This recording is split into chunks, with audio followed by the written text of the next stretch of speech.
Today I wanted to show you how you can make a pine cone Christmas ornament out of some safety pins. I had some leftover safety pins, and for some reason these parts on the end here reminded me of the seeds on a pine cone.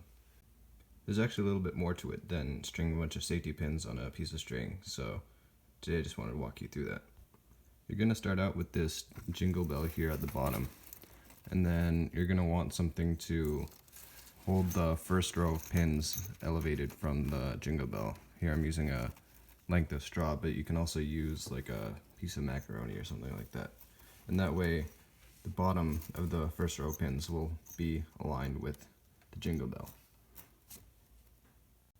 The first problem I ran into with the pins is that if you just string them up the way they are, each pin will want to fall in the same direction as the pin below it, because the top of the pin below it is slanted.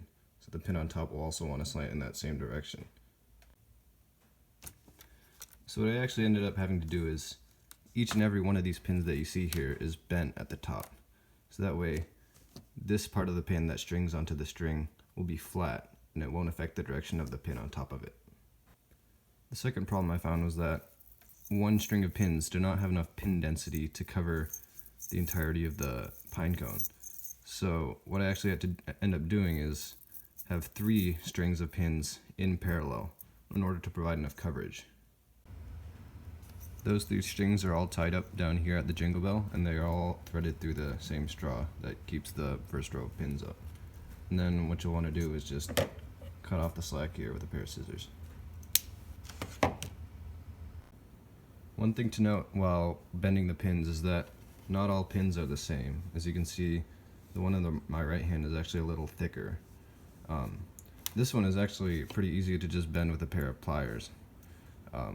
But for these ones, it might be helpful to have something like this. This is a piece of wood with just a slit cut in it, and that'll make it really easy just to bend them.